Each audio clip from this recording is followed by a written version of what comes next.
According to media reports, Trump and the Democrats just arrived at a compromise budget deal. It's not really much of a compromise. It's big spending. It's more debt. It's going to add, I think, $3 trillion to the national debt, and it's going to postpone any kind of budget fight until after the 2020 election. But both sides got what they wanted, which is always more spending, bigger government. So Trump got funding for the military, which, he's always put a lot of money into the Pentagon budget. We have the largest military budget in the world by far. Our military budget alone is larger than the entire national budgets of most countries in the world. Now, I'm pro-national defense, and I understand that we are being threatened by China and perhaps Russia, but mostly China. So I get national defense, but I think there's a whole lot of corruption and waste in that system. Nevertheless, that's what Trump is funding. Now, the Democrats, for their part, well, they get entitlement money to hand out to all their constituents because the Democrats are basically the tooth fairy, Santa Claus. Here, have free money, free everything, vote for us. That's what Democrats stand for. Just free everything, handouts, entitlements, you name it. That's how they get elected. So what happens when you combine the Democrats with Trump on fiscal issues? You get a total financial blowout, a debt blowout of America. And that's what's happening. And shame on Trump for going along with that. And I haven't criticized Trump very often on very many things, but this is a big one. And I am criticizing Trump on this issue. You're spending us into oblivion.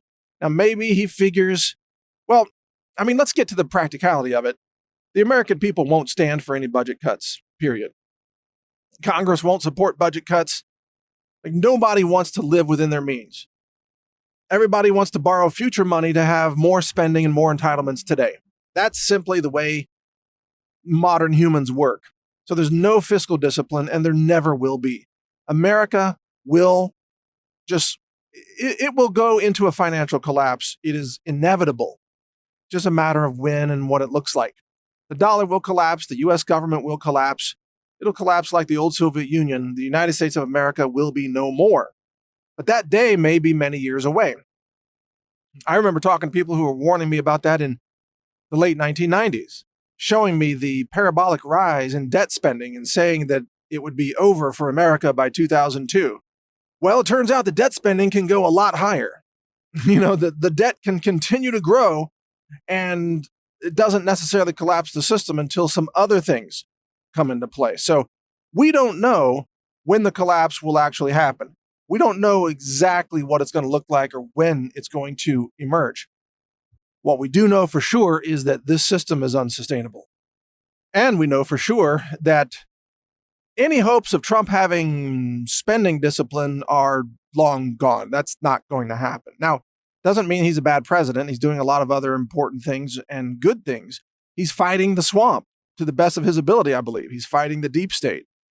He is a counterbalance to the insanity of the left, which not only wants big government spending, but total government surveillance, an authoritarian society, total restriction of your First Amendment rights and your Second Amendment rights, and so on. So at least Trump is helping to counter against that insanity. But let's be honest, he's the captain of a ship that is going to hit a massive debt iceberg. It's like Trump is the captain of the Titanic, and they're cruising at full speed through the ocean at night with no lights on, and it's full of icebergs. And America's going down, and there aren't enough lifeboats. That's the reality. And the Democrats want to go faster, and they want to promise, more seats to more passengers, to put more people on the boat. Even though it's going to go down, it's just inevitable. So there is no stopping this process of the financial oblivion of the United States of America. That's the takeaway from all this. There's no stopping it. It cannot be even really paused. It's going to happen. There is no one in Washington. There's not even a process in Washington, D.C. by which the budget could ever be balanced. Doesn't exist. There's no way to pay down the debt, which is now $21 trillion and rising. It's going to be $25 trillion very soon, within a couple of years. Think about it, $25 trillion in debt without it ever shrinking. It's going to keep growing. Things are going to keep getting worse. And there will be no one in Washington, not even anyone after Trump, doesn't matter. No one in Washington will ever spend less money because that would give them less power. Nobody who runs government wants a weaker government. Think about it. They want more money because money is power. Lets them reward their friends and punish their enemies, lets them control things. Being able to funnel money and direct money is power in Washington, D.C.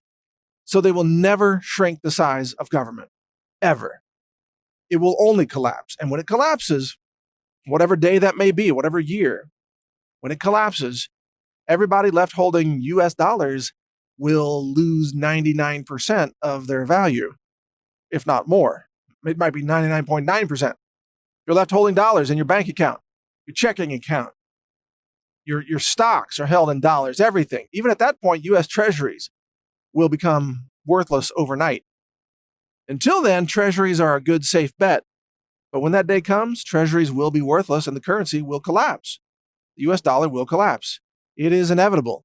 It'll probably happen within my lifetime, but we don't know when it's going to happen, and I don't know exactly how long I'm going to live either. So who knows? Maybe it'll happen in your lifetime too, but it's coming.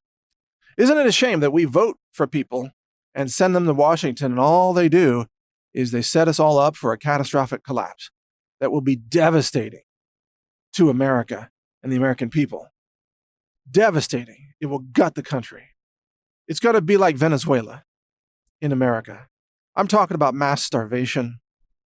I'm talking about social unrest, civil unrest, talking about chaos, a reboot of society at a very high cost.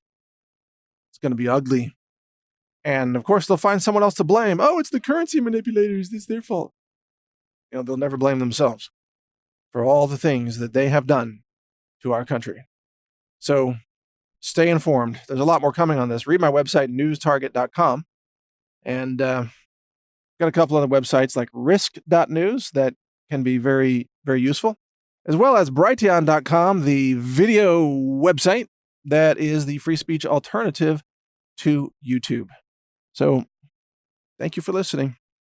Be safe. Be informed.